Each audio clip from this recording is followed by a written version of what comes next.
Hello বন্ধুরা, welcome to only sports view. তো এই ভিডিওতে আমরা আলোচনা করব মোহনবাগানকে নিয়ে। তো মোহনবাগানে যে এই আইএসএল 2025-26-এর যে মরশুমটা, মানে আইএসএল 2026-এ যে আইএসএল শুরু হচ্ছে, তো সেই আইএসএলে মোহনবাগানের স্কোয়াডটা কেমন লাগছে, বা মোহনবাগানের যে এই 23 জনের স্কোয়াড, তো সেই 23 জনের স্কোয়াডে কারা কারা রয়েছে, তো সেটাই আমরা এই ভিডিওতে দেখে নেব। তো ভিডিওটি সবাই শেষ পর্যন্ত দেখতে থাকো, আর চ্যানেলে নতুন হয়ে থাকলে চ্যানেলটি সাবস্ক্রাইব করে পাশে থাকা বেল আইকনটিকে অন করে পাশে থেকো। তো মোহনবাগানের পুরনো কোচ জোসে মলিনা, তাকে তো মোহনবাগান স্যাক করে দিয়েছে, মোহনবাগান ছেড়ে চলে গেছে জোসে মলিনা। তো সেখানে মোহনবাগানের নতুন হেড কোচ এসেছে সার্জিও লোবেরা। তো এটা তো সবাই জানো। তো এই সার্জিও লোবেরার কাছে যে মোহনবাগান স্কোয়াডে যে 23 জন প্লেয়ার রয়েছে, তো সেই 23 জন প্লেয়ার কারা, তো সেটাই আমরা দেখে নেব। এর পাশাপাশি এই আইএসএলটা যে ছোট করে হচ্ছে, যেখানে অনেক বড় বড় টিম থেকে অনেক প্লেয়ার ছেড়ে চলে গেছে, যেরকম এফসি গোয়ার থেকে অনেক প্লেয়ার ছেড়ে চলে গেছে, কেরালা ব্লাস্টার এফসি বা মুম্বাই সিটি এফসি, এই দলগুলোর থেকে অনেক প্লেয়ার ছেড়ে চলে গেছে। তো সেইখানে মোহনবাগান একটাই টিম, যেই টিম থেকে কোনো রকম বিদেশিও বেরোয়নি বা কোনো রকম ইন্ডিয়ান প্লেয়াররাও বেরোয়নি, প্রত্যেকটি প্লেয়ার রয়েছে মোহনবাগান টিমেই।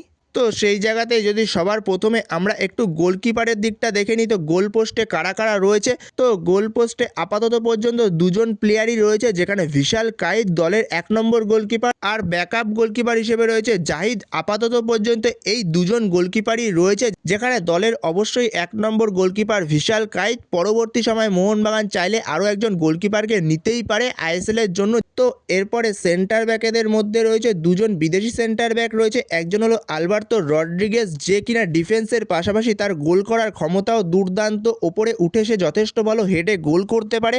তো এর পাশাপাশি রয়েছে বিদেশিদের মধ্যে টম অ্যালডেট, যেও কিনা ডিফেন্সের পাশাপাশি ওপরে গিয়ে গোল করার ক্ষমতা রাখে।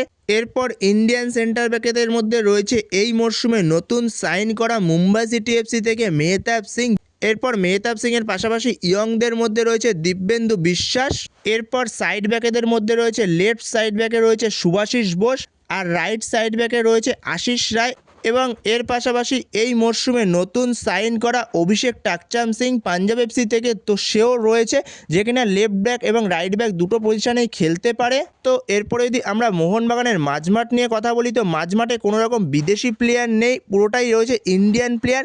যেখানে মাঝমাঠে সবার প্রথমেই যেই নামটা মাথায় আসবে সেটা হলো আপুয়া। তো আপুয়া, যে কিনা ডিফেন্সিভ মিডফিল্ডের পাশাপাশি সেন্টার মিডফিল্ডেও খেলতে পারে, যথেষ্ট ভালো একজন প্লেয়ার। এর পাশাপাশি রয়েছে অনিরুদ্ধ থাপার মতো প্লেয়ার রয়েছে, এছাড়া সাহাল আব্দুল সামাদের মতো একজন প্লেয়ার রয়েছে, যে কিনা সেন্টার মিডফিল্ডার বা অ্যাটাকিং মিডফিল্ড দুটো রোলেই খেলতে পারে। এছাড়াও মাঝমাঠের জন্য গ্ল্যান মার্টিন্স রয়েছে। এছাড়াও ডিফেন্সিভ মিডফিল্ডের সবথেকে ভরসাযোগ্য প্লেয়ার সেটা হলো দীপক তাংড়ি।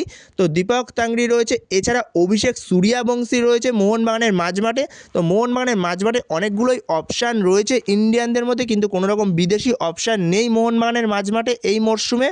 তো এরপরে যদি আমরা উইং নিয়ে কথা বলি, তো উইঙ্গারদের মধ্যে লেফট উইংয়ে রয়েছে ইন্ডিয়ানদের মধ্যে লিস্টান কোলাসো, এবং বিদেশিদের মধ্যে রয়েছে রবসান রবিনো, এই মরশুমে নতুন সাইন করা ব্রাজিলিয়ান রবসান রবিনো। এছাড়া উইঙ্গারদের মধ্যে রয়েছে রাইট উইংয়ে রয়েছে মনবীর সিং। এছাড়া মনবীর সিংয়ের পাশাপাশি রয়েছে কিয়ান নাসিরি, যে কিনা লেফট উইং এবং রাইট উইং দুটো পজিশনেই খেলতে পারে।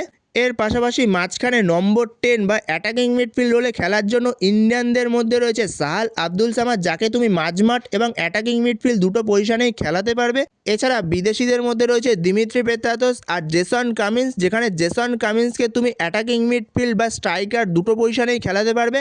আর ওপরে স্ট্রাইকারদের মধ্যে রয়েছে ইন্ডিয়ান স্ট্রাইকারদের মধ্যে রয়েছে সুহেল আহমেদ ভাট, আর বিদেশি স্ট্রাইকারদের মধ্যে রয়েছে জেসন কামিন্স আর জেমি ম্যাকলারেন। তো জেসন কামিন্সকে তুমি অ্যাটাকিং মিডফিল্ড বা সেকেন্ড স্ট্রাইকার বা সেন্টার ফরওয়ার্ড যে কোনো পজিশনেই তুমি ট্রাই করতে পারবে, সবকটা পজিশনেই সে খেলতে পারে।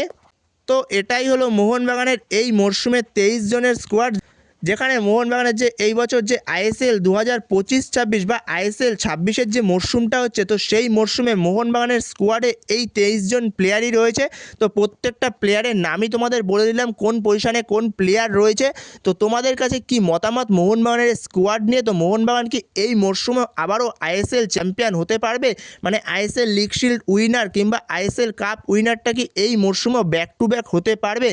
তো তোমাদের এ বিষয়ে মতামত অবশ্যই কমেন্ট বক্সে জানিও, আর তোমাদের নিজস্ব কিছু মতামত থাকলে সেটাও অবশ্যই কমেন্ট বক্সে জানিও, আমি অবশ্যই রিপ্লাই করব সেই কমেন্টগুলোর।